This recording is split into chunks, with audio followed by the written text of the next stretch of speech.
चलो, good evening सगळ्यांना.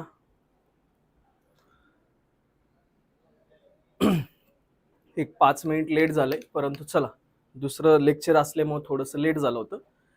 तर चला, आज आपण सुरुवात करतोय, श्री गणेश करतोय आपल्या ॲग्रिकल्चरला पा, जे की कृषी घटक ही जी आपण नवीन बॅच सुरू केलेली आहे, त्याच्यासाठी आजचा श्री गणेश असेल पा.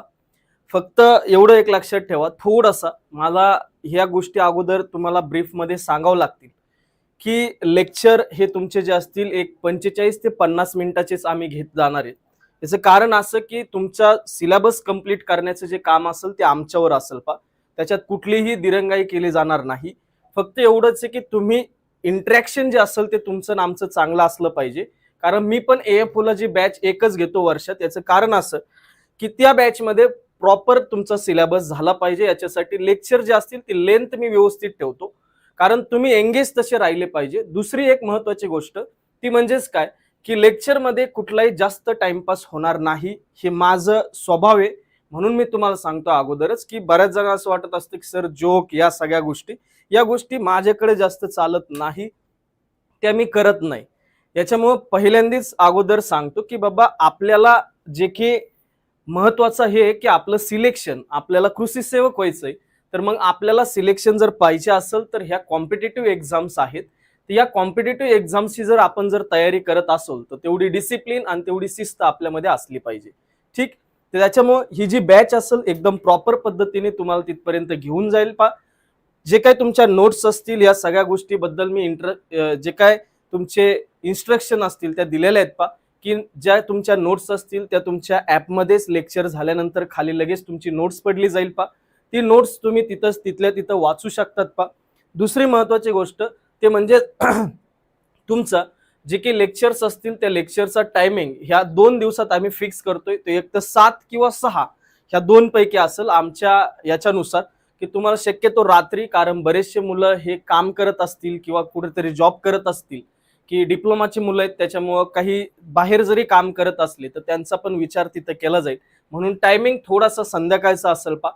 आणि दुसरी महत्वाची गोष्ट की ज्या वेळेस तुम्हाला अडचण येईल, ज्यावेळेस तुम्हाला वाटेल की सर ह्याच्यामध्ये मला प्रॉब्लेम्स आहेत, तर ते प्रॉब्लेम्स कृपया आम्हाला कमेंट्समध्ये सांगितले तरी चालतील, किंवा तुम्हाला जर वाटलं की नाही कमेंट्समध्ये मला करायचे तर मला टेलिग्रामवरती जरी समजा तुम्ही पॉईंट्स टाकले तर त्याला रिप्लाय आम्ही बऱ्यापैकी, तुम्ही पहिला असेल 4-5 दिवसात तुमचा मेसेज आल्यानंतर आपण रिप्लाय लगेच करतो पा. तर त्याच्यामुळे जे रिप्लायस असतील ते रिप्लाय तुम्हाला तिथं भेटत जातील पा, त्याचा विषय नाहीये. फक्त एवढंच आहे, तुम्हाला जर नाही समजले कुठली गोष्ट तर ते तुम्ही सांगत चला. आणि मी पण आत्ताच पहिल्यांदाच दिलगिरी व्यक्त याच्यासाठी करतो की जर समजा एखादा शब्द जर चुकून माझ्याकडून इंग्लिश मधूनच जर गेला तर तिथं सांगत चला की सर हे मराठीत याला काय म्हणतात. कारण शिकवण्याची सवय जी IBPS AFO ला आहे, मी बऱ्यापैकी मराठीच बोलत असतो, त्याच्यात विषय नाहीये. तुम्हाला समजल अशाच भाषेत मी तिथं बोलत असतो. AFO ला पण, AFO ला जसं शिकवतो ते जर कृषी सेवकला 100% समजू शकतं याची मला गॅरंटी. फक्त एवढं एकच आहे की नाही समजलं तर तुमचं काम आहे की सर हे मला समजलेलं नाहीये, हे मला पुन्हा रिपीट करा. हे जर तुम्ही मला सांगितलं तर तुमचे सगळे जे कन्सेप्ट असतील, तुमचे जे काही प्रॉब्लेम्स असतील ते मी तुम्हाला तिथं क्लिअर करून देईल पा. सतीश सर असतील, मी असेल, दोघंही पण आम्ही त्याच्यामध्ये तुम्हाला अडचणीच्या याच्यामध्ये बरोबर राहू पा. ठीक, तर आजचं जे लेक्चर असेल पा, हे लेक्चर आपण ॲग्रोनॉमीने सुरुवात करतोय. ॲग्रोनॉमीचा पार्ट हा माझ्याकडे असेल पा.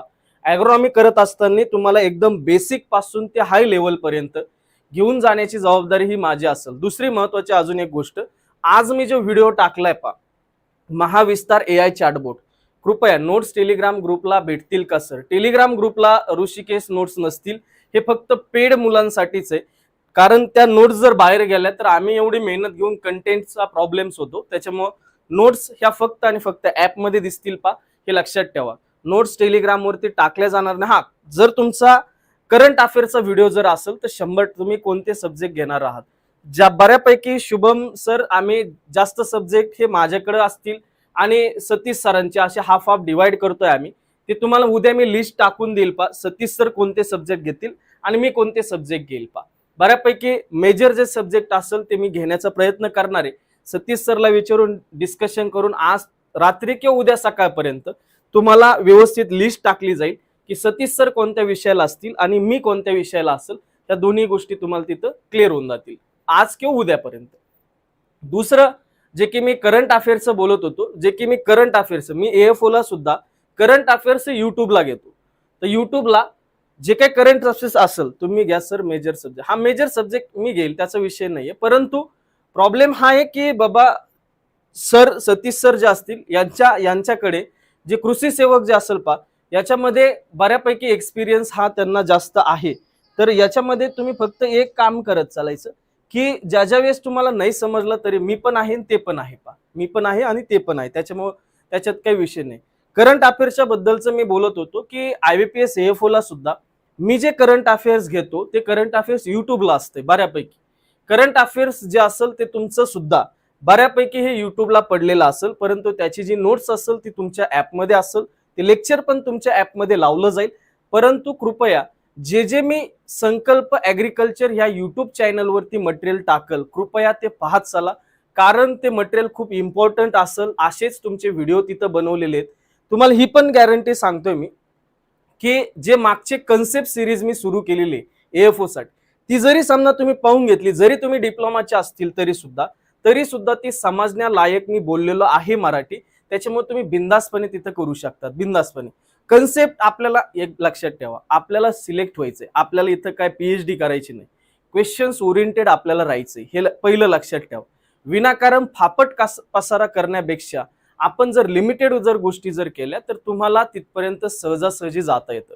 पण मेन प्रॉब्लेम काय माहितीये का, इथं मार्केटमध्ये ह्या गोष्टी झाल्यात की तुम्हाला जो डायरेक्शन दाखवणारा माणूस आहे ना त्याच्यामध्ये क्वेश्चन ओरिएंटेड राहण्याची क्षमता खूप कमी झालेल्या आहेत. क्वेश्चन ओरिएंटेड राहा, एक्झाम दिल्या पाहिजेत. एक्झाम आता आम्ही स्क्राईब म्हणून जातोय तर एक्झाम पाहतो, त्याच्यामुळे होतं काय, ते एक्झामची लेवल वगैरे सगळ्या गोष्टी कळतात, तुम्हाला मटेरियल कोणतं दिलं पाहिजे या गोष्टी कळतात. म्हणून एक्झाम ओरिएंटेड राहा जेवढ्या. आणि बऱ्याच ठिकाणी मी असं बोलल लेक्चर सुरू असताना की इथं क्वेश्चन येऊ शकतो किंवा इथं क्वेश्चन्स आलेला आहे, तर तुम्ही तिथं निदान कृपया ज्यावेळेस नोट्स वाचताल त्यावेळेस फक्त तिथं स्टार किंवा काहीतरी करून घ्या. कारण तुम्हाला मी हे माझं प्राऊड म्हणून सांगत नाही किंवा मी एकदम मोठा माणूस म्हणून सांगत नाही. तर IDBI AA जर ज्याने पेपर दिला असेल तर एक लक्षात ठेवा, तो जो पेपर असेल त्याच्यातले 44 क्वेश्चन्स, 44 म्हणतोय मी, एकदम म्हणजे विश्वास ठेवून बोलतोय मी, असं फेकाफेकी करणार नाही. तर 44 क्वेश्चन्स तुमचे ते क्वेश्चन्स आपल्या सिरीज मध्ये दिसले होते. म्हणून जे काय असेल ना तुमचे त्या गोष्टी फक्त प्रॉपर जिथं सांगतोय ना तिथं व्यवस्थित लक्ष द्या. मग तो पेपर कोणी घेऊ द्या, MPSC ने घेऊ द्या किंवा IBPS ने घेऊ द्या, एवढी गॅरंटी मी घेऊन देतो तुम्हाला की ऍग्रिकल्चर मध्ये जे तुम्हाला शिकवलं जाईल त्याच्यामध्ये मी मास्टर करण्याचं काम मी करल पा, त्याचं तुम्ही चिंता करू नका. तुमच्यावर विश्वास ठेवूनच बॅच घेतली आहे. शुभम, थँक्यू. 1 डे 1 लेक्चर और बोथ सर. शक्यतो दिवसाला 2 लेक्चर घ्यायचं चाललंय, पण स्टुडिओच्या अवेबिलिटीनुसार आम्हाला चाललं. आणि तुमचा पेपर 3 महिने तरी होत नाही, त्याच्यामुळे तुम्ही काळजी करू नका. तुमचा सिलेबस विथ करंट अफेअर्स हे संपवण्याची जबाबदारी आमच्यावर राहील. मी कुठल्याही बॅचला, तुम्ही कुठलेही जे काही बॅच असेल त्याला बिंदास फोन करायचा की सरने बॅच अर्ध्यावर सोडली किंवा सरने दुसरा माणूस आणला टीचिंगला, असं कधी झालंय का, त्या बाबतीत मी एकदम माझ्यावर विश्वास ठेवून तुम्ही बिंदास्त राहा. तुमचे जरी 1.5 महिन्यात पेपर असेल तर मी 2 नाही 3 लेक्चर घ्यायला पण तयार राहील. पण मला एवढी गॅरंटी का, कारण सरकारचे जे निर्णय असतील ते पाहता बऱ्यापैकी ही जी ऍड असेल ही 3-4 महिन्याच्या नंतर येऊ शकते. 3-4 महिने जर आपल्याला जर भेटले तर तुमचा सिलेबस राहणार नाही पा, ठीक. टेस्ट सिरीज वगैरे या सगळ्या गोष्टी प्रॉपर होतील. दुसरं, आज किंवा उद्यापासून तुमचे जे काही टेलिग्राम सेशन्स असतील ते सुरू होईल. कृपया सगळ्यांनी अटेम्प्ट करा, सगळ्यांनी. मी हात जोडून विनंती करतो, कारण याचं कारण असं आहे की ज्यावेळेस तुम्ही टेलिग्राम सेशन जॉईन करताना त्यावेळेस हे झालेल्या टॉपिक वरती सेशन्स असते पा, म्हणजे तुमची काय होते, रिव्हिजन होऊन जाते पा, तुम्हाला वेगळं दुसरं करायची काही गरज नाही लागणार. म्हणून जे काही दररोज टेलिग्राम सेशन होईल ते सेशन कृपया अटेंड करत चला, ज्याच्यामुळे तुमचे कन्सेप्ट प्लस रिव्हिजन तिथं झालेले असेल पा, ठीक. तर इथं हे याच गोष्टी तुम्हाला सांगायच्या होत्या. रातोविषयी तुमचा इंग्लिश आणि मराठीचा पा, त्याची पण चिंता करू नका. आजचं जर लेक्चर पाहिलं असेल महाविस्तारचं, त्याच्यावरून तुम्हाला एवढं तर समजलं असेल की बाबा कंटेंट आणि त्याच्यानंतर सांगण्याची जी पद्धत असेल ते दोन्ही पण व्यवस्थित पद्धतीने आपण तिथपर्यंत जाऊ शकतो, याच्यावरून दिसलं असेल पा, ठीक. आणि ते प्रयत्न राहील. जर कोणाला अडचण असेल बिंदास कमेंट करायची, त्याच्यामध्ये मी सांगून देईल पा, ठीक. तर आजच्या जे टॉपिक असेल पा, जास्त वेळ न घालवता आज आपण सुरुवात करूया की आपला पहिला टॉपिक जो किंवा पहिला सब्जेक्ट जो असेल तो असेल ॲग्रोनॉमी. तो काय असेल? ॲग्रोनॉमी.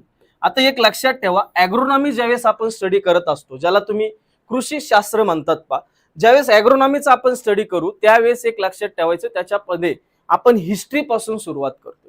नेमकी जे ॲग्रिकल्चर असेल त्याचा इतिहास काय, ह्या कधीपासून हे ॲग्रिकल्चर नेमकी सुरू झालेलं आहे, इथपासून ते आपण ज्याची सुरुवात असेल, म्हणजे आता इथून जर आजपासून जर विचार केला, जवळपास 10 ते 12,000 वर्षापूर्वी ॲग्रिकल्चरची सुरुवात झालेली. तर तिथपासून ते आतापर्यंत काय काय चेंजेस झाले त्या गोष्टी आपण थोडक्यात पाहणार आहे. हे पण लक्षात ठेवा, थोडक्यात मी याच्यासाठी म्हणतोय कारण आजपर्यंत जे काही हिस्ट्री हे जो चॅप्टर असेल हिस्ट्री ऑफ ॲग्रिकल्चर म्हणजेच तुमचा जे काही कृषी शास्त्राचा जो इतिहास असेल ह्यो इतिहासामध्ये मॅक्सिमम 1 किंवा 2 क्वेश्चन्स आतापर्यंत येऊन गेलेले आहेत. आणि ते पण क्वेश्चन्स कसे आहेत, कोणतं क्रॉप कधी उदयास आलं किंवा कधी लागण करण्यास किंवा लागवड करण्यास त्याची सुरुवात झाली जगामध्ये, याच्यावरती क्वेश्चन्स होता, म्हणजे इयर वरती क्वेश्चन्स होता. आतापर्यंत मी दिलेल्या पेपर पैकी एकदाच क्वेश्चन्स मी पाहिलेला, त्याच्यामुळे इथं जास्त क्वेश्चन्स तयार होत नाही. परंतु आपल्याला जर एखाद्या सब्जेक्ट शिकायचा असेल तर आपल्याला त्याचा इतिहास माहित असला पाहिजे, म्हणून तो इतिहासापासून आपण सुरुवात करतोय. एकदम बेसिक गोष्टी असेल आजच्या लेक्चरमध्ये, व्यवस्थित फक्त ऐका आणि ऐकायचं काम व्यवस्थित करा बरं का. माझं जे लेक्चर असेल त्या लेक्चरमध्ये जोक नसल्यामुळं थोडंसं वाटतं की सरनी काहीतरी बोलायला पाहिजे, परंतु फक्त जर मन लावून जर व्यवस्थित जर ऐकलं तर तुम्हाला ते लेक्चर व्यवस्थित समजेल ठीक. आता सुरुवात करतो आपण ॲग्रोनॉमीला ॲग्रोनॉमी मध्ये सुरुवात करत असताना इतिहासाला आपण सुरुवात करतोय. इतिहास आल्यानंतर बऱ्याच जणांचं डोकं थोडंसं वेगळ्या दिशेने जातं. याचं कारण असं इतिहास हा नावडता सब्जेक्ट असतो. कशामुळे?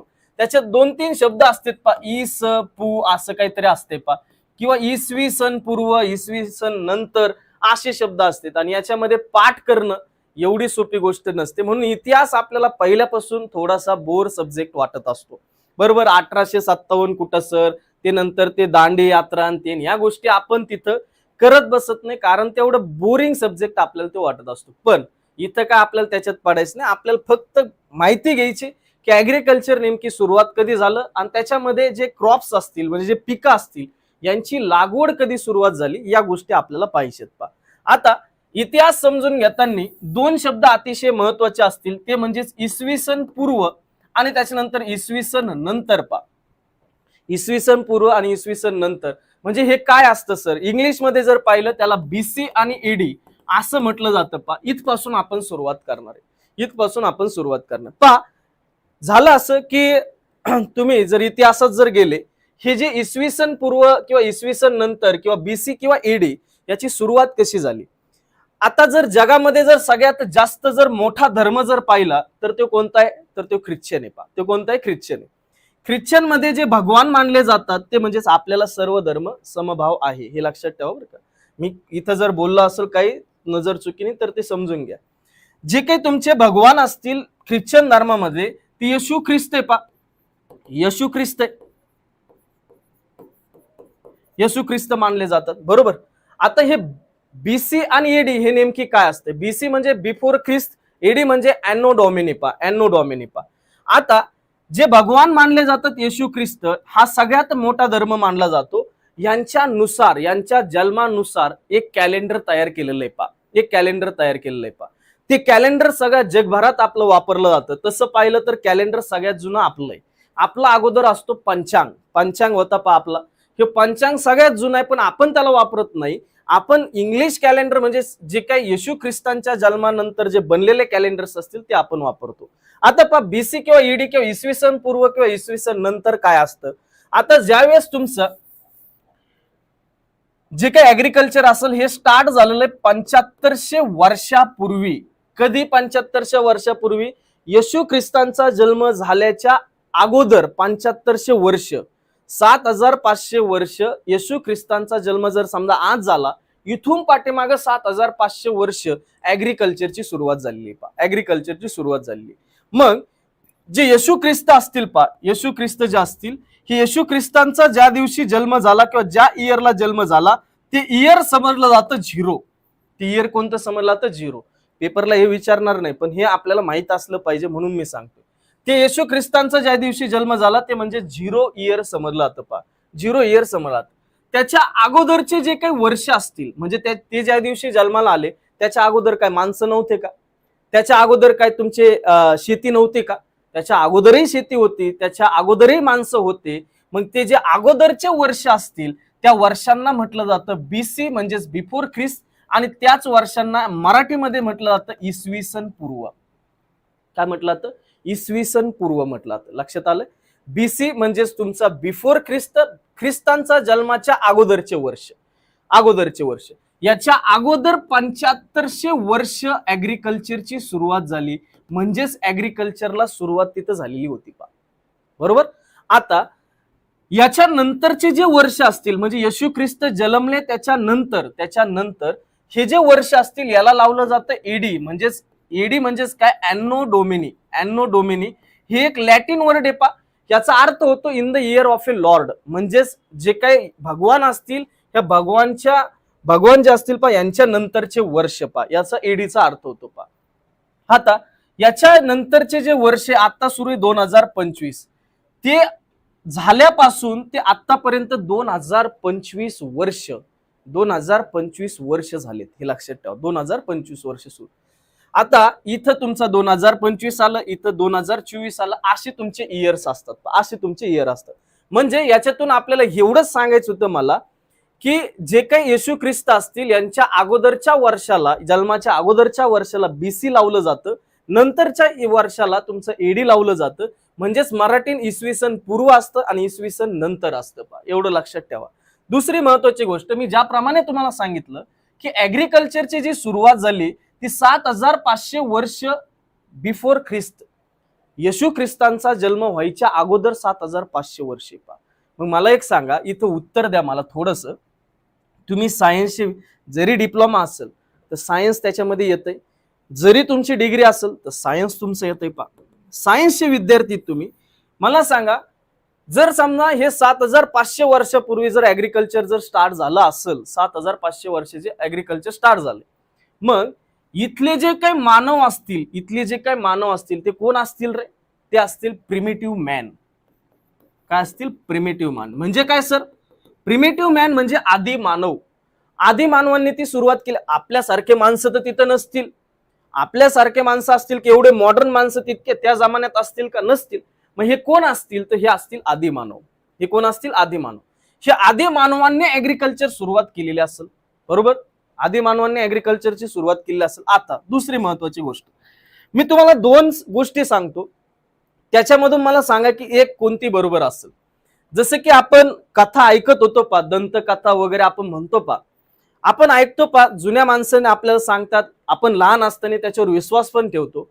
पण मला एक सांगा, इथं 2 गोष्टी जर आपण जर विचारात जर घेतल्या, समजा ऍग्रिकल्चरची सुरुवात सर तुम्ही तर म्हटलात आदी मानवांनी केली असेल, मग ही सुरुवात 2 पद्धतीने होऊ शकते. एक म्हणजेच ते म्हणत असतील आता हे आदिमानव जगण्यासाठी, मला एक सांगा की आदिमानव जगण्यासाठी काय करत असतील रे? आदिमानव जगण्यासाठी करत होते हंटिंग. हंटिंग म्हटल्यानंतर शिकार. हंटिंग म्हटल्यानंतर काय? शिकार करत असतील. म्हणजे त्या काळातले जे लोक असतील ते 99% किंवा 90% लोक हे नॉन व्हेजिटेरियन असतील पा. Non veg. कारण का? त्यांना जे शिजवणं असेल, या ज्या गोष्टी असतील त्या गोष्टी किंवा क्रॉप पासून फूड घेणं असेल, ह्या गोष्टी माहित नव्हत्या. त्यांनी काय केलं? ते जंगल हंटिंग, शिकार करायला काय घरी करणार आहे का? शिकार घरी करणार नाही. ते कुठे जातील? जंगलमध्ये जातील. म्हणजे फॉरेस्ट मध्ये ते जातील, जंगलात जातील.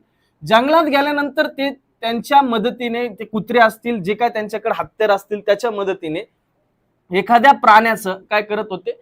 एखाद्या प्राण्याची शिकार करत होते आणि ते शिकार घेऊन आपल्या घरी येऊन त्याला खात होते पा. म्हणजे घरच्यांना पण अन्न पुरवत होते. मग सर याच्यामध्ये एक गोष्ट आहे की सर याच्यामध्ये ॲनिमलला ते मारत होते. मग ऍग्रिकल्चरची सुरुवात कधी झाली, कशी झाली असेल? तर मी तुमच्या समोर 2 ऑप्शन्स ठेवतो. ऍग्रिकल्चरची सुरुवात कशी झाली असेल ते म्हणजेच काय, आता इथं हंटिंग सुरू आहे, शिकार तर मोठ्या प्रमाणात सुरू आहे पा. एखादा आपले जसे भगवान म्हटले असतील की बाबा एवढी शिकार होते, तर मग हे घे तू 2-4 सीड, हे 2-4 सीड घे, हे तुझं घर आहे, ह्या घराच्या शेजारी तू काय करते? सीड लाव आणि त्या सीड पासून प्रोडक्शन घेऊन तुझ्या कुटुंबाचा जे उदरनिर्वाह असेल किंवा तुझे कुटुंबाची जी भूक असेल ती भूक तिथं भागव. असं म्हणले असतील. पहिला ऑप्शन हा असेल, भगवानने त्यांना सगळ्या गोष्टी दिल्या असतील. बरेच जण विश्वास ठेवतात तर ते तसं एक गोष्ट असेल. दुसरी महत्वाची गोष्ट अशी की असं एक तुमच्याकडे ऑप्शन असेल, ते म्हणजेच काय, ते शिकारीला जात होते. शिकारीला तर घरी नसतील, शिकारीला कुठं जात होते, ते फॉरेस्ट मध्ये जात होते. तर त्या फॉरेस्ट मध्ये काय फक्त काय तुमचे प्राणीच असतील का, फक्त जनावरच असतील का, तर नाही. त्या जंगलामध्ये तुम्हाला क्रॉप्स दिसत असतील, त्या जंगलामध्ये फ्रुट्स, व्हेजिटेबल्स, तुमचे फील्ड क्रॉप्स, असे सगळे ज्या की जंगली जमाती आपण ज्याला म्हणतो त्या दिसत असतील. बरोबर आहे. मग एखादा जर समजा तुमच्या जंगलामध्ये असं जे काही क्रॉप्स असेल, असे क्रॉप्स त्यांना दिसले, ज्या क्रॉप्सचं त्यांनी फ्रूट खाल्लं, फ्रूट खाल्ल्यानंतर त्यांना हे समजलं असेल की बाबा आपली याच्यापासून सुद्धा भूक भागू शकते, भूक भागू शकते. व्यवस्थित लक्ष द्या, इथून पुढचा कन्सेप्ट महत्वाचा, डोमेस्टिकेशन म्हणजेच पालन पोषण पा. तर त्यांची भूक भागली असेल, त्यांची भूक भागली असेल. ते भूक भागल्यानंतर त्यांना हे लक्षात आलं असेल की अरे बाबा, जर समजा या क्रॉपला जर आपण आपल्या घरी घेऊन गेलो आणि घराच्या शेजारी जर लावलं, आपल्याला एवढ्या लांब यायची गरज नाही, आपल्याला एवढ्या लांब यायची गरज नाहीये. आपण तिथं डायरेक्टली आपल्या घरा शेजारी याची व्यवस्थितपणे काळजी घेऊ. इथं तर काळजी घ्यायला कोण नाही, जेव्हा पाऊस पडेल तेव्हा पडेल, त्याच्यानंतर ज्याला दुसरं काहीच प्रकारचं याला संरक्षण नाहीये. मग इथं आपण आपल्या घराच्या शेजारी याला लावू शकतो, लावल्यानंतर याच्यापासून प्रोडक्शन घेऊ शकतो आणि हेच फळ आपल्याला खाता येतील. जवळच्या जवळ, आपल्याला एवढ्या लांब पण जायची गरज नाही. मग त्यांनी इथून हे काय केलं, हे इथून उचलले आणि हे क्रॉप्स तुमच्या जे काही आदिमानव असेल त्यांच्या घरापाशी नेऊन आणून तुमचे लावले. आता ज्यावेळेस क्रॉप इथं आणून लावले, म्हणजेच तुम्ही तुमच्या निगराणीखाली इथं जर ठेवले असतील, तर तीच म्हणजेच तुमचं काय, ऍग्रिकल्चर. तेच म्हणजे काय असणार आहे, ऍग्रिकल्चर. तर मला एक सांगा, इकडचा ऑप्शन बरोबर राहील की इकडचा ऑप्शन बरोबर राहील? ऍज अ सायन्स स्टुडंट जे असतील पा, त्याच्यानुसार मला सांगा, इकडचा ऑप्शन बरोबर की इकडचा ऑप्शन बरोबर, की तुमच्या भगवानने जे काय तुमचे सगळ्या धर्मातले की त्यांनी सीड दिला असेल आणि इकडे तुमचं काय दिलं असेल, इकडे तुम्ही शेती करायला म्हणजे तुम्ही हंटिंग करायला जात होता, तिथून त्यांनी काय केलं, प्लांट उचलले आणि त्यांच्या शेजारी. ऑब्विसली सेकंड उत्तर असेल पा, सेकंड उत्तर असेल. आपण सायन्सचे विद्यार्थी म्हणून आपण असे उत्तर, बरोबर, हे बरोबर आहे की हेच उत्तर असणार आहे. मग इथे एक डेफिनेशन येते, ती अतिशय महत्वाची आहे. ती म्हणजेच काय, ती म्हणजेच ज्यावेळेस जंगली जमाती, लक्षात ठेवा मी काय म्हणतोय, ज्याला इंग्लिशमध्ये म्हटलं तर वाईल्ड स्पेसिस, ह्या ज्या वाईल्ड स्पेसिस आहे, ज्याला जंगली जमाती म्हटलं जातं पा, ह्या जंगली जमाती त्यांनी काय केलं, त्यांनी जंगलात असलेल्या त्यांच्या घराशेजारी आणून लावल्या, व्यवस्थितपणे त्याची काळजी घेतली आणि त्याच्यापासून प्रोडक्शन स्टार्ट झालं. जर त्यांनी इथून जंगली जमाती जर आणल्या तर त्याचं व्यवस्थित कल्टिवेशन, खड्डे खांदले असतील, व्यवस्थित त्याला लावलं असेल, लावल्यानंतर हे वाढले असतील आणि त्याच्यानंतर फ्रूटचं प्रोडक्शन झालं असेल किंवा व्हेजिटेबलचं प्रोडक्शन झालं असेल, म्हणजेच इथं ऍग्रिकल्चरची सुरुवात झाली. आणि ही सुरुवात कधी झालेली आहे, लक्षात ठेवा, 7500 BC, म्हणजे येशू ख्रिस्त जन्माच्या अगोदर 7500 वर्ष हे काय झालेलं, ऍग्रिकल्चरची सुरुवात झालेली पा, ऍग्रिकल्चरची सुरुवात झालेली. तर अशा पद्धतीने ऍग्रिकल्चरची सुरुवात झालेली आहे.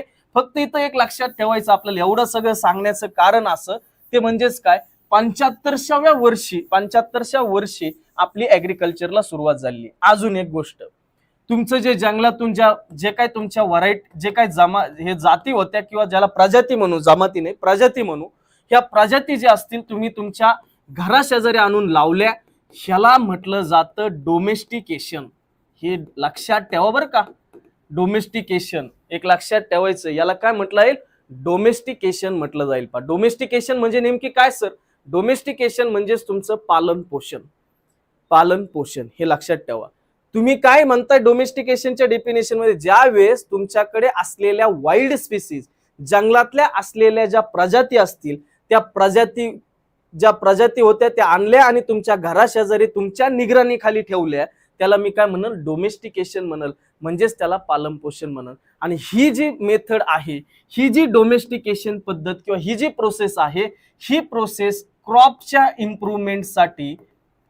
इम्प्रूव्हमेंटसाठी पहिली स्टेज समजली जाते, पहिली स्टेज समजली जाते. क्रॉपचं इम्प्रूव्हमेंट होणे म्हणजे काय, ज्यावेळेस तुम्हाला एखाद्या क्रॉपमध्ये इम्प्रूव्हमेंट करायची असेल, एखाद्या पिकामध्ये तुम्हाला चांगले बदल घडवायचे असतील, तर तुम्हाला पहिल्यांदा जी जंगली प्रजाती असतील, त्या जंगली प्रजाती आपल्या निगराणीखाली आणावं लागतील, त्यांच्यामध्ये त्याच्यानंतर तुम्ही बदल करू शकतात. यालाच क्रॉप इम्प्रुव्हमेंट म्हणतात, यालाच काय म्हणतात, क्रॉप मध्ये सुधारणा करणे म्हणतात पा. तर हे जे असेल याला डोमेस्टिकेशन म्हटलं जातं. आणि ह्या डोमेस्टिकेशनला काय समजलं जातं, क्रॉप मध्ये इम्प्रुव्हमेंट करण्याची पहिली स्टेज समजली जाते, पहिली स्टेज समजली जाते. आता पा इथून पुढे ही डोमेस्टिकेशनची डेफिनेशन आहे. ज्यावेळेस तुम्ही वाईल्ड स्पेसिस आपल्या ह्युमनच्या निगराणी खाली आणतात, ह्युमनच्या मॅनेजमेंट खाली आणतात, त्याला डोमेस्टिकेशन म्हणल. म्हणजे जंगली प्रजातींचे मानवाच्या अंडरमध्ये ज्यावेळेस आणतात त्याला पालनपोषण म्हणणार पा. आणि ही पहिली स्टेज समजली जाते. कसं पा, आता तुम्ही पा आपल्याकडे जी कोणती शेती केली जाईल पा, जी कोणती म्हणतोय मी, जी कोणती, तुम्ही कुठलीही पिकं आणा, कुठलंही हॉर्टिकल्चर क्रॉप्स आहेत तुमचे, पेरू असेल, बनाना असेल, मँगो असेल, त्याच्यानंतर तुमचे बाकीचे पपई वगैरे असेल, हे सगळे जे काही पिकं असतील आणि फील्ड क्रॉप्स तुमचं मग गहू, बाजरी, ज्वारी, मका हे सगळे असतील, हे सगळेचे सगळे जे आता तुम्ही ज्या जाती पाहतायत ना, त्या जाती डेव्हलप होण्याचं कारण एक आहे त्यांच्या असलेल्या जंगली प्रजाती. त्या काय अशाच आलेल्या का, अशाच आलेल्या नाही. आजही अशा काही वनस्पती आहेत ज्या वनस्पती तुम्ही जंगलात गेल्यानंतर तुम्ही ओळखू पण शकत नाही, त्या जंगलांना अजून माणसांची ओळख पण नाही. मग ह्या ज्या तुमच्या आता जाती तुम्ही सांगताय की जसं की ऊसाची 86-032 सर, 265 सर, ह्या ज्या जाती सांगताय यांचा जर ओरिजिन जर काढला, यांचे जर वंशज काढले, तर हे वंशज जंगली प्रजाती आहेत. तुम्हाला मी ज्यावेळेस क्रॉप सुरू होईल त्यावेळेस त्या गोष्टी सांगत जाईल पा, जंगली प्रजाती आहेत. तुमची कुठलीही व्हरायटी असो, कुठली व्हरायटी, ती अगोदर जंगली प्रजाती होती, तिला घेऊन आले, तिला घेऊन आल्यानंतर तिला त्याच्या सायंटिस्ट लोकांनी काय केलं, त्या प्रजाती घेऊन आल्यानंतर आपल्या रिसर्च स्टेशनवरती, आपले जिथं प्रयोग होतात अशा ठिकाणी त्यांनी काय केलं, त्यांच्या प्लॉटवरती त्या वनस्पती लावल्या आणि त्याच्यामध्ये त्यांना पाहिजे तसे बदल केले. म्हणजे हायब्रिडायझेशन तिथं केलं, त्यांचे वेगवेगळे क्रॉसेस करत बसले, त्यांच्यामध्ये बदल घडून आणले, म्हणजेच क्रॉपची इम्प्रुव्हमेंट केली, मग याच्यासाठी काय गरजेचं होतं, याच्यासाठी डोमेस्टिकेशन गरजेचं होतं. लक्षात आलंय. तर हे जे असेल, हे पहिली स्टेज समजला, ते तुमचं कुठलंही क्रॉप असो, कुठलंही, तर ते आले, त्याच्यामध्ये बदल केले गेले आणि त्याच्यानंतर त्यांना पाहिजे तशा त्या सायंटिस्ट लोकांना व्हरायटी तयार झाल्या आणि त्याच्यानंतर त्या मार्केटमध्ये आल्या आणि त्याच्यानंतर आपण त्या घेतो घेतोय. लक्षात आलंय. यालाच म्हटलं तर डोमेस्टिकेशन, यालाच म्हटलं तर first stage of A crop improvement. लक्षात आलंय. आता मग सर असं कोणतं पीक होतं जे आधी मानवाने पहिलं जंगलातून आणलं आणि त्याच्या निगराणी खाली लावलं? हे पीक होतं, लक्षात ठेवा, याच्यावरच प्रश्न असतो. हे पीक होतं व्हीट आणि बार्ली. जे काय आपला गहू असेल किंवा जे काय सातू असेल, हे पहिले पिकं होते जे जंगलातून त्या आदी मानवांनी आणले आणि आपल्या घराशेजारी, आपल्या अंडरमध्ये, आपल्या मॅनेजमेंटमध्ये वाढवले आणि त्याच्यानंतर तिथून पुढे ऍग्रिकल्चरला सुरुवात झाली.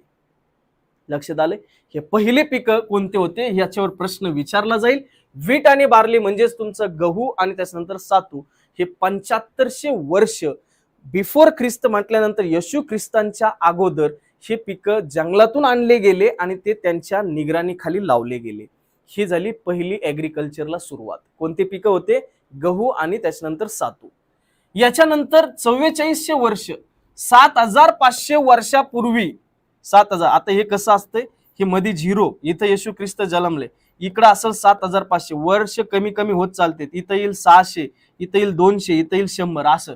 तर 4400 वर्षापूर्वी, 4400 वर्षापूर्वी मेज हे जे क्रॉप असेल, हे क्रॉप लावायला जगामध्ये सुरुवात झाली, कल्टिव्हेशनला सुरुवात झाली. नंतर 3500 BC म्हणजे 3500 इसवी सन पूर्व 3500 ला पोटॅटोची सुरुवात झाली, म्हणजे बटाट्याची सुरुवात झाली लागवड करायला. नंतर 2700 BC, आता पहा इथे एक इंटरेस्टिंग गोष्ट अशी आहे की आपण अगोदर पिकं आणले म्हणजे व्हीट आणलं, बार्ली आणलं तुमचं, त्याच्यानंतर मेज आणलं, पोटॅटो आणलं, बटाटे, मका, त्याच्यानंतर गहू, सातू, हे सगळे घेऊन आलो आपण. पण याच्या अजून आपण राईस आणलेला नाही बरं का, भात आणलेला नाहीये, हे लक्षात ठेवा बरं का. बऱ्याच जणांना प्रॉब्लेम हा होतो की 75च्या नंतर लगेच पॅडी असं आलेलं त्यांना दिसतो. अंदाज लावायचा नाही, अंदाज नाही लावायचा. सिल्क वर्म रेअरिंग म्हणजेच रेशीम शेती ज्याला आपण म्हणतो, रेशीम कीटक जी शेती असते, जी रेशीम उद्योग आपण ज्याला म्हणतो, हे कधी आज आपल्या तिथं, आपल्या महाराष्ट्रात असो किंवा भारतात असो, आज रेशीमची शेती बऱ्यापैकी करायला सुरुवात केलेली आहे. त्याच्यासाठी आपल्याला एक विषय पण आलाय, सेरिकल्चर पा. रेशीम शेती जेव्हा असेल पा, ते आपण विषयमध्ये पण शिकतोय. पण ह्या रेशीम शेतीची किंवा रेशीम कीटक पालन पोषण करण्याची सुरुवात ही कधी झालेली पा? 2700 BC. येशू ख्रिस्त जन्माच्या अगोदर 2700 वर्ष ह्या रेशीम शेतीची सुरुवात झालेली पा. हे लक्षात ठेवायचं. 2300 BC ला चिकपी म्हणजेच आपला चना म्हणजेच तुम्ही हरभरा म्हणू शकतात, मस्टर्ड म्हणजे मोहरी म्हणू शकतात, आणि कॉटन म्हणजे कापूस पा. कॉटन असेल, चिकपी असेल, मस्टर्ड असेल, यांची सुरुवात कधी झाली? 2300 BC ला झाली. आणि 2200 BC ला इथं लक्ष द्या, पॅडी. आपल्याला बऱ्याच जण वाटत असते सर व्हीट आणि पॅडी याच्यातला अंतर पा. 7500 वर्ष पूर्वी व्हीट आणि बार्लीची सुरुवात. पॅडीची सुरुवात आता झालेली 2200 वर्षापूर्वी, येशू ख्रिस्त जन्माच्या अगोदर 2200 वर्षापूर्वी याची सुरुवात झाली. याच्यात कन्फ्युजन करायचं नाही. इयर तुम्हाला सांगतो, इयर वरतीच प्रश्न असतील, इयर वरतीच प्रश्न असतील. दुसऱ्या याच्यावरती प्रश्न दिसत नाही पा, दुसऱ्या याच्यावर प्रश्न दिसत नाही.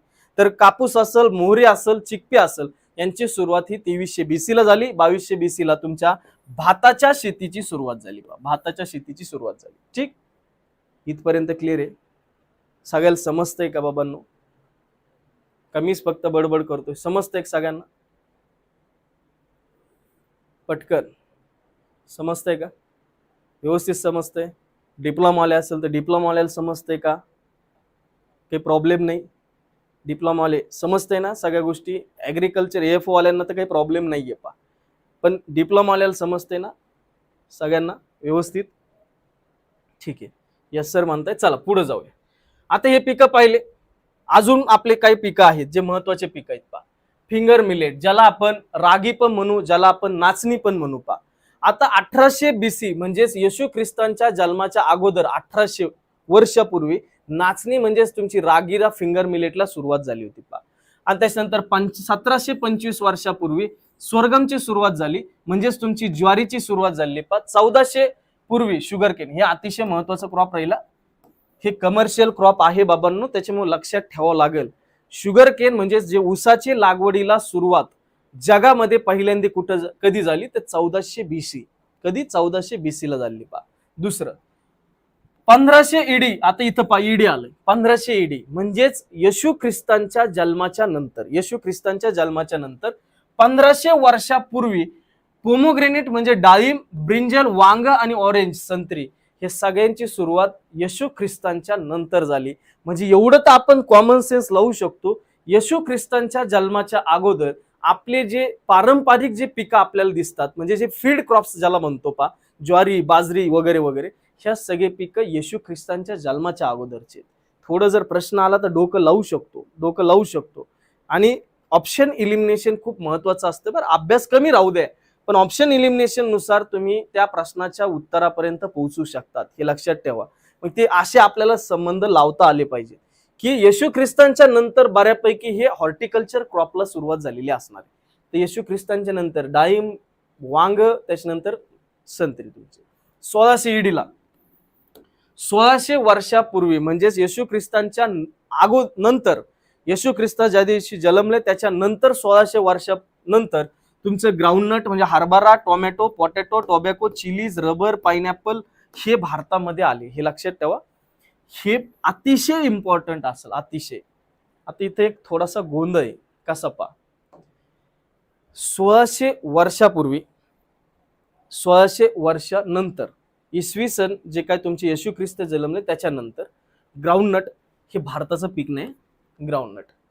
त्याच्यानंतर टोमॅटो भारताचं पीक नाहीये, पोटॅटो भारताचं पीक नाही, टोबॅको भारताचं पीक नाही, चिलीज भारताचं पीक नाही, रबर भारताचं पीक नाही, पाइनॅपल भारताचे पीक नाहीत. पण हे भारतात लागवड केलेली दिसते की नाही? भारतात त्याचं कल्टिवेशन होतं की नाही? 100% होतं. मग हे सर आले कस काय? आपल्यावरती राज्य करणारे कोण होते? आपल्यावरती राज्य करणारे होते इंग्रज, आपल्यावरती राज्य करणारे होते पोर्तुगीज, आपल्यावरती राज्य करणारे होते फ्रान्स. यांनी काय केलं? ज्यावेळेस हे माणसं आले, हे माणसं व्यापाराच्या दृष्टीने आले होते, परंतु ते आपल्यावर राज्य करून गेले, तेही मी पुढे सांगतोय. ज्यावेळेस ते आले ते काय असे मोकळे हाताने आले? त्यांना काहीतरी खायला लागल. खायला लागल्यानंतर त्यांनी ते बाकीच्या देशात जिथं जिथं जे वीड्स तुमचे फ्रुट्स, व्हेजिटेबल्स वगैरे जे दिसतील ते बरोबर घेऊन आले होते. त्यांच्याबरोबर ते रोपं वगैरे जे काय असतील थोडेफार ते फ्रुट्स व्हेजिटेबल्स घेऊन आले होते. ते घेऊन आल्यानंतर एक एक हळूहळू भारतामध्ये ती जी शेती असेल पोटॅटो जे असेल 3500 BC, हे मी सांगतोय काय माहिती का श्रद्धा, हे सांगतोय भारतामध्ये इंट्रोडक्शन. तुमचं 3500 BC जे आहे श्रद्धा, हे आपलं जगातलं जे कल्टिवेशन असेल ते स्टार्ट झालेलं आहे. भारतामध्ये जी एंट्री मिळाली, भारतामध्ये जी एंट्री इथं लिहिलेलं आहे rubber pineapple introduce in India, याची लागवड करण्यास सुरुवातच केली भारतात. हे लक्षात ठेवा. तुमचं बरोबर आहे, परंतु ती जगामध्ये लागवड आहे जगामध्ये. तर हे जे पिकं असतील हे भारतामध्ये त्यांच्याकडून जे इंग्रज असतील, पोर्तुगीज असतील, फ्रान्स असतील, ते सगळे पिकं आपल्या भारतात इंट्रोड्यूस केले 1600. लक्षात आलं. तर हे इतिहास होता थोडासा पिकांचा. पिकं आपल्याला माहित असले पाहिजेत. हे पिकं होते, मेनच पिकं घेतलेली, मी सगळे पिकं घेत बसलेलो नाही आतापर्यंत. याच्यावरती एक पपायावरती एक क्वेश्चन आलेला आहे. ते 1700 असा क्वेश्चन होता की भारतामध्ये त्याची एंट्री कधी झाली. ती 1700 वर्षापूर्वी झालेली आहे. ती म्हणजे पपई, म्हणजे जे काय आपले पपई असेल त्याची लागवडीस आपल्या भारतामध्ये सुरुवात झालेली असा प्रश्न होता. मॅक्सिमम वेळेस प्रश्न विचारण्याचे चान्सेस अशा याच्यावरती खूप कमी राहतात. याचं कारण तुम्ही MCR घ्या, तुम्ही नाबार्ड घ्या, तुम्ही AFO घ्या, त्याच्यानंतर तुम्ही ऍग्री MPSC घ्या, याच्यामध्ये असे जे क्वेश्चन्स असतील ते खूप कमी रेअर असे प्रश्न विचारले जातात. एखादा अर्धा विचारला तर विचारतील हे लक्षात घ्या. एखादा अर्धा विचारला तर विचारतील, पण इतिहास आहे आपल्याला माहित असला पाहिजे. तर हे आपली अशी सुरुवात झाली. हे वेगवेगळे पिकं होते, महत्वाचे पिकं होते, ते आपण घेतली. आता पिकांबरोबर आपल्याला इंजिनिअरिंगचा पार्ट पण महत्वाचा आहे. ऍग्रिकल्चर जर करताय तर तुमचे इन्स्ट्रुमेंट पण महत्वाचे. इन्स्ट्रुमेंट तर लागतील ना. तर 2-3 इन्स्ट्रुमेंट पाहिजे जे बेसिक आपल्याला लागतात. ते म्हणजेच काय, पहिलं चाक. तुम्ही विचार करा, आज तुम्ही गाड्या घेऊन फिरताय, आज तुमच्या रेल्वेमध्ये तुम्ही महाराष्ट्रातून माल, ऍग्रिकल्चरचा जे काय माल असेल ते बिहारला पाठवताय. आज तुम्ही ट्रान्सपोर्टेशनच्या फॅसिलिटी तुम्ही पाहताय. आज तुम्ही एका देशातून दुसऱ्या देशामध्ये विमाना थ्रू, त्याला पण चाका आहेत. हे जे व्हील असेल तर ह्या व्हीलमुळं म्हणजे चाकांमुळं आपला जो प्रवास असेल, आपलं जे लॉजिस्टिक डिपार्टमेंट असेल, आपलं जे ट्रान्सपोर्ट करण्यासाठी जे डिपार्टमेंट असतील ते खूप सोपं झालंय. ह्या चाक जर नसतील तर आपण विचार तरी करू शकलो असतो का. तर हे जे चाक असतील हे चाक म्हणजेच तुमचं जे व्हील असेल याची जी डेव्हलपमेंट असेल किंवा याला जे शोधलं गेलं पहिल्यांदा, हे 3400 BC ला शोधलं गेलं. तुमचे आज कुठलंही ऍग्रिकल्चरचं ट्रॅक्टर असेल, तुमचा छोटा जो ट्रॅक्टर असेल तो असेल, त्याला चाकच आहे. तर ते चाक अतिशय महत्वाचे असतील तर 3400 BC ला या चाकांचा शोध लागलेला आहे.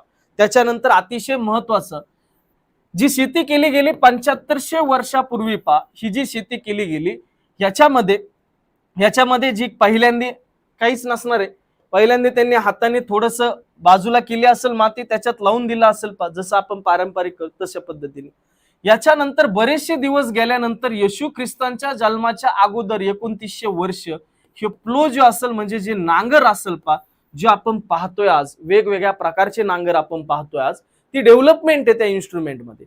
पण ह्या नांगराची जी सुरुवात असेल, ही सुरुवात नेमकी कधी झाली, ते नांगराची सुरुवात 2900 ला झालेली शिव पहिला नांगर. आता मला सांगा, थोडासा कॉमन सेन्स लावला पाहिजे जर प्रश्न जर आला तर.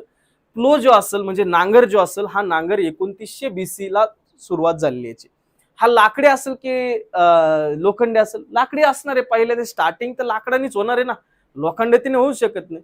जो तुमचा लोखंडी नांगर असेल, तो लोखंडी नांगर 1700 AD म्हणजेच येशू ख्रिस्तांच्या जन्माच्या नंतर 1797 वर्षानंतर जो आयन जो आपण पाहतोय लोखंडी नांगर, आता जो पलटी मारणारा नांगर आहे तो 1797च्या नंतर आलाय. म्हणजेच तुमच्या येशू ख्रिस्तांच्या जन्माच्या नंतर 1797 वर्षाने आलाय.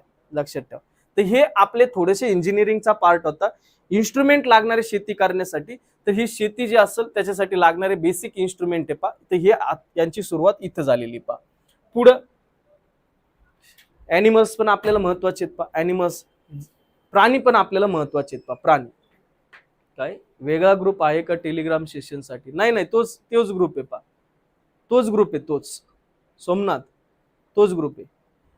टेलिग्राम सेशन आज किंवा उद्यापासून स्टार्ट होतील, आज किंवा उद्यापासून. आता याच्यामध्ये जर आपण पाहिलं तर मी आतापर्यंत तुम्हाला पिकं सांगितले, क्रॉप सांगितले त्याच्यानंतर तुम्हाला थोडेफार इन्स्ट्रुमेंट सांगितले, अवजार सांगितले. इन्स्ट्रुमेंट सांगितले. आणि हे जे इन्स्ट्रुमेंट असतील पा, हे इन्स्ट्रुमेंट याच्यामध्ये प्लो महत्वाचा आहे, प्लोचं विचारू शकतात, म्हणजे नांगर महत्व. आता हे सांगितले, परंतु ज्यावेळेस आपलं ऍग्रिकल्चरची सुरुवात झाली, ही ऍग्रिकल्चरची सुरुवात होण्या अगोदर प्राण्यांची पाळण्याची सुरुवात झालेली पा, ॲनिमल्स त्यांच्याजवळ होते. मी अगोदर काय सांगितलं तुम्हाला, 7500 वर्षापूर्वी जर समजा शेतीला सुरुवात झाली, येशू ख्रिस्त जन्माच्या अगोदर, याच्या अगोदर ते त्यांचं जीवन म्हणजे त्यांचे जे भूक असेल ती भागवत कसे होते रे, शिकार करत होते, म्हणजे हंटिंग करत होते. जर ते हंटिंग करत होते तर ते हंटिंग काय फक्त भाले हत्यार घेऊन करणार आहे का, तर त्यांना जे प्राणी असतील त्यांची पण मदत लागत होते. आणि याच्यातला पहिला प्राणी तो म्हणजे डॉग आहे पा. आजही आपण प्राण्यांवर एवढं प्रेम करतो, त्यातली त्या डॉग. आज तुम्ही पाहिलं असेल काही काहींच्या घरात माणसं बाहेर, कुत्रे आतमध्ये पा, एवढी अशी परिस्थिती आहे. तर हे जे डॉग असतील याची सुरुवात, पाळण्याची सुरुवात ही आपले ऍग्रिकल्चर सुरू होण्याच्या अगोदर झालेली पा. 7500 BC इथं झालेली ऍग्रिकल्चरची सुरुवात. आणि तुमचा जो डॉग असेल म्हणजे कुत्रा असेल, याला पाळण्याची सुरुवात ही 10,000 वर्ष पूर्वी, येशू ख्रिस्त ज्यावेळेस जन्मले त्याच्या अगोदर 10 वर्षापूर्वी हे आपला जो डॉग आहे, हा डॉग पहिला पाळायला सुरुवात केली. तुम्हाला डायरेक्टली प्रश्न असा विचारला जाईल, पहिला पाळीव प्राणी कोणता आहे, असं जर विचार, तुमचं उत्तर असेल कुत्रा. फर्स्ट डोमेस्टिकेटेड ॲनिमल तर कोणता असेल, डॉग, 10,000 वर्षापूर्वी पा. त्याच्यानंतर हळूहळू आपल्याला समजायला लागलं की कोणता ॲनिमल जो असेल किंवा कोणता प्राणी जो असेल तो प्राणी आपल्या उपयोगाचा आहे. तर मग तिथून पुढे शीप जे असेल म्हणजे मेंढी जी असेल ती 87 BC ला आली. त्याच्यानंतर त्याच्या पुढे गेल्यानंतर गोट, शेळी जी असेल पा 7700 BC बिफोर ख्रिस्त पा, म्हणजेच येशू ख्रिस्त जन्माच्या अगोदर 2700 वर्ष शेळीला सुरुवात केली. कॅटल, जे महत्वाचा प्रश्न असेल पा, इथं प्रश्न येऊ शकते चारही याच्यावरती. कॅटल असेल, कॅटल जे असेल म्हणजे जे आपली गाय असेल तिला पाळायला सुरुवात आपण 6600 BC. बफेलो जे असेल म्हणजे म्हैस जे असेल 2300 BC, म्हणजेच येशू ख्रिस्तांच्या जन्माच्या अगोदर 2300 BC ला आपण स्टार्ट केली. तर हे होते तुमचे काय ॲनिमल्स पा, हे होते ॲनिमल जे महत्वाचे, तेच मी घेतलेले. त्याच्यामध्ये आपल्याला एलिफंट असेल, डॉंकी असेल हे आपण पाहणार नाही, ते ज्यावेळेस EHDS असेल त्यावेळेस पा. ठीक, पुढे गेल्यानंतर आता हे झालं इतिहास. इतिहासामध्ये आपण पिकं पाहिले, प्राणी पाहिलं आणि तुमचे अवजार म्हणजे इन्स्ट्रुमेंट पाहिले पा. कधी कधी ते आले, आपल्याला एवढं समजलं. आता पुढं भारतामध्ये नेमकी ऍग्रिकल्चरला सुरुवात कशा पद्धतीने झाली, भारतामध्ये ऍग्रिकल्चरला कशा पद्धतीने सुरुवात झाली. आता पा, भारतात ऍग्रिकल्चर इंग्रजांच्या अगोदर होतं का? 100% होतं. ऍग्रिकल्चर इंग्रजांच्या अगोदर पण होतं. ऍग्रिकल्चर चांगलं असं ऍग्रिकल्चर आपल्या भारतात होतं पा. भारताला सोन्याची अंडे देणारी कोंबडी मानलं जायचं, आजही म्हटलं जायचं. का म्हटलं जायचं? याचं कारण असं, जे आपल्यावरती भारतावरती जे आक्रमण इंग्रजांनी केलं, हे इंग्रज पहिल्यांदा कुठं आलते, हे पहिल्यांदा लक्षात ठेवा. परत जर म्हणतात कलकत्त्यात आले होते, लक्षात ठेवा कलकत्त्यात इंग्रज आलेले नाही पहिल्यांदा, इंग्रज आले ते गुजरातमध्ये आले. त्याच्यानंतर त्या गुजरातमध्ये एंट्री मारल्यानंतर त्यांनी पाहिलं, सगळीकडे ते फिरले. ते कशाच्या दृष्टीने आलते? फक्त व्यापार करण्याच्या दृष्टीने आलते. पहिलं नाव ऐकलं असेल ज्यांनी इतिहास वाचला असेल, ईस्ट इंडिया कंपनी होती पा, ईस्ट इंडिया कंपनी. ह्या कंपनीद्वारे ते व्यापार करणार होते, याच्या दृष्टीने ते इंग्रज आपल्याकडे आलते. त्याच्यानंतर त्यांना कलकत्ता व्यवस्थित शहर वाटलं, कारण का ते बंदर एकदम आपल्या समुद्राच्या शेजारी होतं, व्यापार करण्याच्या दृष्टीने अतिशय महत्वाचं बंदर होतं पा. कलकत्त्यात त्यांनी ईस्ट इंडियाचं हेडक्वार्टर उभा केलं. हळूहळू त्यांनी सगळ्या भारतामध्ये पाहायला सुरुवात केली, बाबा इथं तर हे आपल्याला सोन्याचे अंड हे बरोबर आहे, हे आपल्याला रॉ मटेरियल सगळ्यात जास्त देऊ शकतात. हे त्यांना समजलं. त्यांना समजल्यानंतर त्यांनी लक्षात आलं की इथं जे ऍग्रिकल्चर चालतं, ह्या ऍग्रिकल्चर मधला जे रॉ मटेरियल असेल, आजही तुम्ही जर पाहत असताल, जर डिबेट ऐकत असताल, तर आजही आपण जर समजा तिथं तुम्ही पाहिलं असेल की आपल्या मोदी साहेबांनी एका शशी थरूरला पाठवलं होतं इंग्लंडमध्ये. तिथं एक सभा असते पा, ज्यांच्यावर इंग्रजांनी राज्य केलंय, त्यांची एक सभा असते, त्यांचं एक प्रत्येक वर्षी मत मांडलं जातं. शशी थरूरने मत मांडलं होतं, आजपर्यंत जेव्हा काय पैसा तुम्ही आमचा लुटलाय, तेवढा जर पैसा जर रिटर्न केला, इथून पुढे भारत हजारो वर्ष टॉपला असू शकतो. हे का म्हटलं होतं? याचं कारण असं होतं की इथून जे रॉ मटेरियल त्यांनी काय केलं, जे शेतीमधला जो कच्चा माल असेल म्हणजे रॉ मटेरियल जे असेल, की इथून उचललं आणि इथून उचलून आपल्या इंग्लंडमध्ये घेऊन गेले. आणि इंग्लंडमध्ये तो माल घेऊन गेल्यानंतर त्यांच्या ज्या इंडस्ट्री असतील त्या इंडस्ट्रीला माल पुरवला, त्याच्यानंतर त्याच्यापासून प्रोडक्ट बनवले आणि ते प्रोडक्ट सगळ्या जगामध्ये त्यांनी विकवले. आणि 100% जर ग्रोथ कशामुळे होणार आहे, बिझनेसमुळेच, तुमची इंडस्ट्रीमुळेच ग्रोथ होणार आहे आणि त्याच्यानंतर हळूहळू त्यांची जी इकॉनॉमी असेल ती खूप चांगल्या पद्धतीने ग्रो व्हायला लागली. मग त्यांना एवढं तर समजलं, भैया इथं आपलं काम बनतंय. मग त्यांनी काय केलं, हळूहळू पाय पसरायला सुरुवात केल्यानंतर त्यांनी जे इथलं रॉ मटेरियल असेल हळूहळू ते आपल्या इंग्लंडमध्ये पाठवायला सुरुवात केली. जसं जसं साम्राज्य वाढत गेलं तसं तसं त्यांनी पूर्णपणे याच्यावरती कब्जा मिळवला आणि मनमानी करायला सुरुवात केली. पाहिजे ते उत्पन्न शेतकऱ्यांना घ्यायला लावलं आणि त्याच्यानंतर आपल्या ज्या इंडस्ट्री असेल त्या मोठ्या केल्या. लक्षात आले? आता दुसरी एक महत्वाची गोष्ट, सर हे झालं सगळा इतिहास, याचा ना आपला ऍग्रिकल्चरचा काय संबंध आहे? याचा ना आपला ऍग्रिकल्चरचा खूप मोठा संबंध आहे, खूप मोठा. मी काय सांगितलं होतं आता, त्यांनी आपल्याला काय केलं, त्यांनी आपल्या भारतामध्ये वेगवेगळे पिकं घ्यायला लावले. पण आपले जे शेतकरी असेल ते बिचारे ट्रॅडिशनल पद्धतीने शेती करणारे, सायंटिफिक रित्या शेती करणार नसणार, त्यावेळेस नॉलेज एवढं नसणार. मग त्यांनी काय केलं, त्यांनी ऍग्रिकल्चर डिपार्टमेंट, त्यांना वाटलं की एक ठीकठाक आपलं डिपार्टमेंट पाहिजे. मग त्यांनी आपल्यावरती सत्ता ज्यावेळेस गाजवायला सुरुवात केली, त्यांनी त्यावेळेस 1871ला ऍग्रिकल्चरचं डिपार्टमेंट हे कॉमर्स आणि त्याच्यानंतर तुमचं रिव्हेन्यू ह्या दोन डिपार्टमेंट बरोबर स्थापन केलं. ऍग्रिकल्चर कसं चाललं पाहिजे, काय चाललं पाहिजे, किती कसा व्यापार झाला पाहिजे, या सगळ्या गोष्टी त्यांनी या डिपार्टमेंटद्वारे करायला सुरुवात केली. 1871 पहिल्यांदा डिपार्टमेंट स्थापन केलं. जे आज आपण कृषी मंत्रालय म्हणतो ना, ते 1871ला ते कंबाईन होतं. कॉमर्स, त्याच्यानंतर रिव्हेन्यू म्हणजेच तुमचं कृषी, महसूल आणि वाणिज्य, हे तीनही डिपार्टमेंट एकत्र होते. त्याच्यानंतर त्यांना वाटलं की बाबा अजून आपल्याला काहीतरी करणं गरजेचं आहे. पण त्यांनी काय केलं, त्यांनी हे जे ऍग्रिकल्चरचं डिपार्टमेंट आहे याला आपल्याला चालना द्यावा लागेल, कारण का आपल्याला मॅक्सिमम प्रॉफिट कमवणं आहे. पण त्यांनी असं एक केलं की त्यांनी जे एकत्र डिपार्टमेंट होतं ते 10 वर्षांनी 1881ला भारतामध्ये सेपरेट स्थापन केलं. कृषी डिपार्टमेंट सेपरेट स्थापन कधी झालं, ते 1881ला झालं. 1881ला कृषी डिपार्टमेंटचा स्वतंत्र कारभार सुरू झाला. स्वतंत्र ज्यावेळेस असतो त्यावेळेस निर्णय घ्यायला सोपे असते, कसं जायचं, कसं काय करायचं, या सगळ्या गोष्टी व्यवस्थित व्हायला लागल्या. त्याच्यानंतरही त्यांना असं वाटलं की नाही, अजून यांना नॉलेजची गरज आहे, यांना नॉलेज दिलं पाहिजे, शेतीविषयी नॉलेज दिलं पाहिजे, शेतीविषयी रिसर्च यांना दिला पाहिजे, जेणेकरून हे त्यांच्या शेतीतलं उत्पन्न वाढवतील आणि ते उत्पन्न घेऊन आपण आपल्या इंग्लंडमध्ये जाऊ शकतो. बरोबर? मग त्यांनी काय केलं, 1900च्या काळामध्ये 1901 ते 1905ला त्यांनी नॉलेज द्यायचं ठरवलं, शेतीचं नॉलेज द्यायचं ठरवलं. त्याच्यासाठी त्यांनी कॉलेज उभा केले. कॉलेज उभा कोणतं केलं, आपलं पुण्याचं कॉलेज, त्याच्यानंतर नागपूरचं कॉलेज, त्याच्यानंतर कानपूरचं कॉलेज, लयालपूर जे असेल ते पाकिस्तानमध्ये, त्यावेळेस आपला अखंड भारत होता ह्या भारतामध्ये आपला पाकिस्तान पण होता. ते पाकिस्तान मधले एक लयालपूर शहर आहे तिथं हे ऍग्रिकल्चरचं कॉलेज होतं.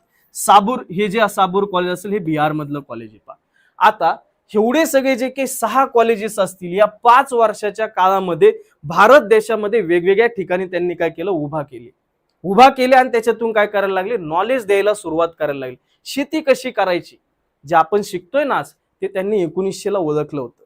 तरी आपल्याला अजून तेवढं नॉलेज नाहीये. त्यांनी त्याच वेळेस ओळखलं, जर याच्यात नॉलेज दिलं तर ऍग्रिकल्चर खूप मोठं पुढे जाईल मग ते नॉलेज द्यायला सुरुवात केली. पण तरी त्यांचं समाधान झालं नाही, कारण का आपणही पाहिलं असेल, आपल्याला फक्त नॉलेज घेऊन किंवा पुस्तकातलं नॉलेज घेऊन काही उपयोग आहे का? काहीच उपयोग नाही. आपण जोपर्यंत प्रॅक्टिकल करत नाही तोपर्यंत आपल्याला शेतीमधलं काहीच समजत नाही मग त्यांनी काय केलं, त्यांनी रिसर्च करण्यासाठी वेगवेगळ्या चांगल्या व्हरायटी शोधण्यासाठी, उत्पन्न वाढवण्यासाठी एक रिसर्च इन्स्टिट्यूट पाहिजे असं त्यांना वाटलं. आणि त्यांनी पहिल्यांदा 1 एप्रिल 1905ला, महत्वाचं आहे, 1 एप्रिल 1905ला एक इन्स्टिट्यूट स्थापन केली. तिचं नाव आहे IARI. ICR नंतर IAR पहिले. 1905ला 1 एप्रिल 1905ला पहिल्यांदा इन्स्टिट्यूट काय केली, स्थापन केली. पहिल्यांदा इन्स्टिट्यूट काय केली, स्थापन केली. ह्या IARचं नाव इंडियन ऍग्रिकल्चर रिसर्च इन्स्टिट्यूट नव्हतं. पहिलं नाव होतं सगळ्यात पहिलं ऍग्रिकल्चर रिसर्च इन्स्टिट्यूट, ARI नाव होतं 1905 ला. त्याच्यानंतर हे नाव चेंज झालं, त्याचा इतिहास पण मी सांगेल ज्यावेळेस जनरल ऍग्रिकल्चर घेईल त्यावेळेस.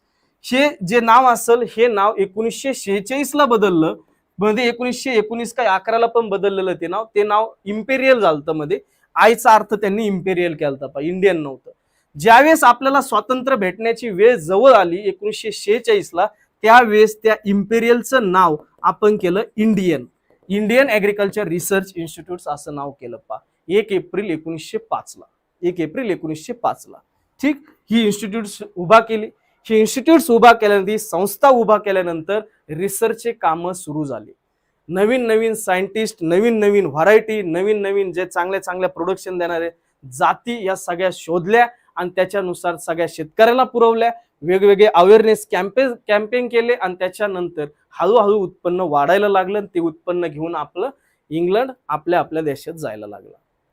नंतर त्यांना असंही वाटलं की नाही, याच्यामध्ये भागत नाही.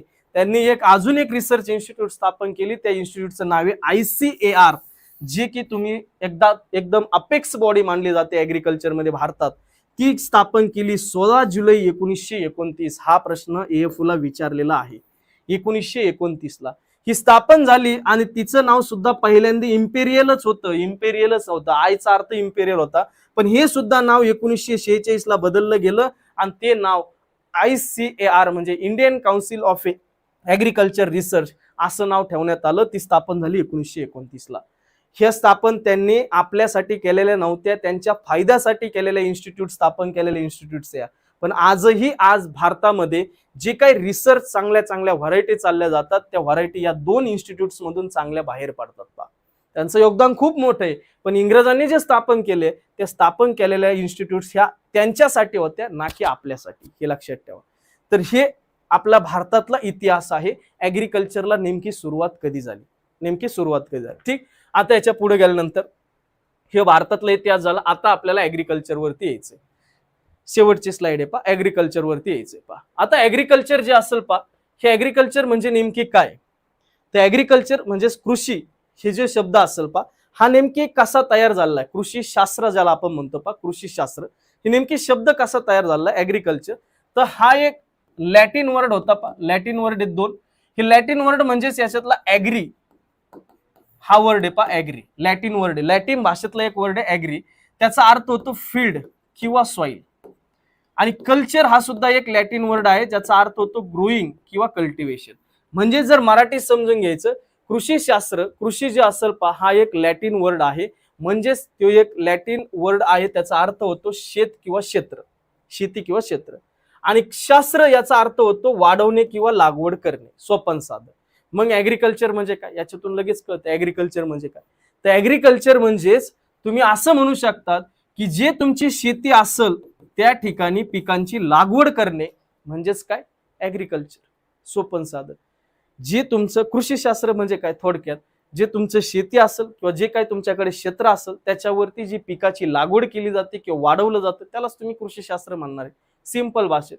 आणि जर इंग्लिश मध्ये म्हणायचं तर ग्रोईंग किंवा तुम्ही cultivation of A crops in your field, किंवा तुमच्या शेतामध्ये जी काही तुम्ही शेती करतात ती म्हणजेच तुम्ही ऍग्रिकल्चर म्हणू शकता. पण सायंटिफिकली जर ऍग्रिकल्चरची डेफिनेशन जर पाहिली, एवढी लिमिटेशन मध्ये डेफिनेशन नाही. ऍग्रिकल्चर हा खूप मोठा सब्जेक्ट आहे, खूप मोठा विषय आहे. तर या ऍग्रिकल्चरची डेफिनेशन काय होते, हे ऍग्रिकल्चर एक सायन्स आहे, हे लक्षात ठेवा.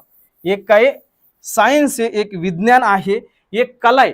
सायन्स आहे, आर्ट आहे, प्रॅक्टिस आहे. एक कला आहे, हे तुमचं सायन्स आहे. याच्यामध्ये तुम्ही सॉइलचा स्टडी करतात, म्हणजे मातीचा स्टडी करतात. याच्यामध्ये तुम्ही ॲनिमल बद्दल माहिती घेतात, ॲनिमलचा म्हणजे जनावरांचा तुम्ही स्टडी करतात. याच्यामध्ये तुमचं जे काही पीक झाल्यानंतर ज्या प्रोसेसिंग असेल, म्हणजे जे काही तुमचे शेवटी जे काही प्रक्रिया केल्या जातात, जे तुमचे पिकं असतील त्याच्या मालावरती, त्याच्याविषयी अभ्यास करतात. म्हणजेच अशा वेगवेगळ्या घटकांचा तुम्ही अभ्यास करत असता. याच्यामध्ये कीटक असतील, याच्यामध्ये तुम्ही इन्सेक्ट, डिसीज, पेस्ट असे सगळेजण असतील. या सगळ्यांचा स्टडी हा ऍग्रिकल्चर मध्ये केला जातो. म्हणजेच हे असं सायन्स आहे ज्या सायन्समध्ये आपण जनावरांचा स्टडी करतो, लाईव्ह स्टॉकचा स्टडी करतो, सॉइलचा स्टडी करतो, इन्सेक्टचा स्टडी करतो, त्याच्यानंतर पेस्टचा स्टडी करतो, त्याच्यानंतर तुमचे अन्न प्रक्रिया जे असेल त्याचा स्टडी करतो, यालाच म्हटलं जातं कृषीशास्त्र किंवा यालाच म्हटलं जातं ॲग्रिकल्चर. यालाच काय म्हटलं जातं? ॲग्रिकल्चर म्हटलं जातं.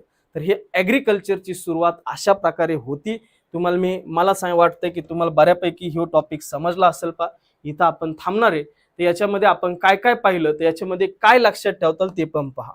याच्यामध्ये हे जो पहिला टॉपिक होता, जो की हिस्ट्री म्हणजे इतिहास, ॲग्रिकल्चरचा म्हणजे कृषीचा इतिहास काय, हे जे इतिहास असेल याच्यामध्ये सगळ्यात महत्वाचं असेल इयर्स, म्हणजे जे वर्ष असतील, कोणते पिकं कधी लागण किंवा कधी लागवडीस सुरुवात झाली जगामध्ये, ते तुम्हाला लक्षात ठेवायचं. ॲनिमल मध्ये एक लक्षात ठेवायचं, कारण ॲनिमल वरती प्रश्न येईल. जनावर कधी सुरुवात झाली त्याला पाळण्यासाठी, ते एक तुम्हाला लक्षात ठेवायचं. आणि शेवटी तुमची जी ॲग्रिकल्चरची डेफिनेशन ती जरी लक्षात नाही राहील तरी चालेल, कारण तसे प्रश्न ना MCR ला विचारतात, ना नाबार्डला, ना AFO ला. ह्या टॉपिक वरती तुम्हाला खूप कमी क्वेश्चन्स दिसतील, हे लक्षात ठेवा. पण जर क्वेश्चन आला तर कुठं राहील? ICR ची स्थापना, IAR ची स्थापना, आणि त्याच्यानंतर तुमचं ॲग्रिकल्चरचं डिपार्टमेंट कधी स्थापन झालं याच्यावर प्रश्न राहील. सेपरेट डिपार्टमेंट कधी स्थापन झालं? 1871 ला एकत्रित होतं, 1881 ला ते सेपरेट झालं. आणि दुसरा प्रश्न तयार होईल, तुमचे जे क्रॉपची सुरुवात असेल, लागवड पिकांची जी सुरुवात असेल लागवडीस, जगामध्ये कोणत्या पिकाची कधी सुरुवात झाली याचे इयर्स तुम्हाला विचारले जातील. ठीक, तर आपण इथं थांबूया, पुन्हा भेटूया आपण नवीन लेक्चरमध्ये. इथपर्यंत समजलंय? शैलेश बोरकर म्हणतात सर नोट्स लगेच मिळते का? लगेच नाही, परंतु आज लेक्चर झालं तर उद्या तुमचं नोट्स हे असतील तुमच्या टाकले जातील. आज 9 वाजता लेक्चर आहे का? आज नाहीये. सतीश सरांचं लेक्चर हे उद्या युट्यूबला होईल. उद्याच्या दिवस फक्त युट्यूबला होईल. नंतर ते लेक्चर जे असेल ते लेक्चर्स तुमचं ऍप मध्ये सुरुवात होईल. दोघांचे पण लेक्चर्स असतील, हे लक्षात ठेवा, दोघांचे पण. अजून लेक्चर व्यवस्थित समजलंय? कृषी म्हणजे जे डिप्लोमा असतील त्यांचे, डिप्लोमावाले. शैलेश तुला समजेल, कारण तू ॲग्रीचा अभ्यास याच्यातून करतोय, इंग्लिश मधून. बाकीचे मराठीवाले टाइम टेबल टाका सर ग्रुपला. आज टाइम टेबल सोमवारपासून तुमचं टाइम टेबल म्हणजे रविवारी, उद्या तुमचं टाइम टेबल पडलं जाईल. कधी लेक्चर्स असतील, दोघांचे लेक्चर्स असतील तर त्याचा टायमिंग सुद्धा तिथं पडला जाईल. हे लेक्चर ॲपला सेव्ह राहणार का? 100% सेव्ह राहणार. तुमचे एकाच वेळी कंप्लीट टीच करणार आहात का ॲग्रोनॉमी? हो. पाब्लो इस्कोबार.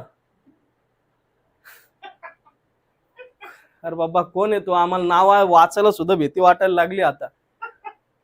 पाब्लो इस्कोबार, तुम्ही एकाच वेळी कंप्लीट टीच करणार आहात का? हो. ॲग्रोनॉमी सुरुवात केली तर ॲग्रोनॉमी मध्ये तुमचं हे पण लक्षात ठेवा, ॲग्रोनॉमी मध्ये म्हणजेच कृषी शास्त्रामध्ये तुमचे कीटक म्हणजेच इन्सेक्ट, पेस्ट आणि डिसीज म्हणजेच तुमचे कीटक आणि रोग हे सगळे एकदाच होतील या क्रॉप मध्ये, हे लक्षात ठेवा. हे एकदाच होतील. जसं मी AFO शिकवतो तसंच सेम तुमच्या कृषी सेवकच्या बॅच मध्ये असेल. ठीक. अजून बाबा नाव बदल बाबा, पाब्लो इस्कोबार. भीती वाटायला लागली. अजून कोण आहे की ज्याला अडचण आहे? जर तुमचे काही प्रॉब्लेम असतील, शैलेश बोरकर म्हणतात पाब्लो. पाब्लो कोण? पाब्लो माहिती, आम्ही ती पाहिली. थँक्यू. शुभम लहाने म्हणतात थँक्यू. ती पाहिली, सिरीज पाहिली पाब्लो, परंतु ते नाव ऐकल्यावर टेन्शन येतं ना, एवढा डेंजर माणूस आहे तो. ठीक आहे, आपण इथं थांबूया. थांबायचं इथं? चला थांबूया. धन्यवाद, थँक्यू. भेटूया उद्याच्या संध्याकाळी 7 वाजता पुन्हा. धन्यवाद, थँक्यू.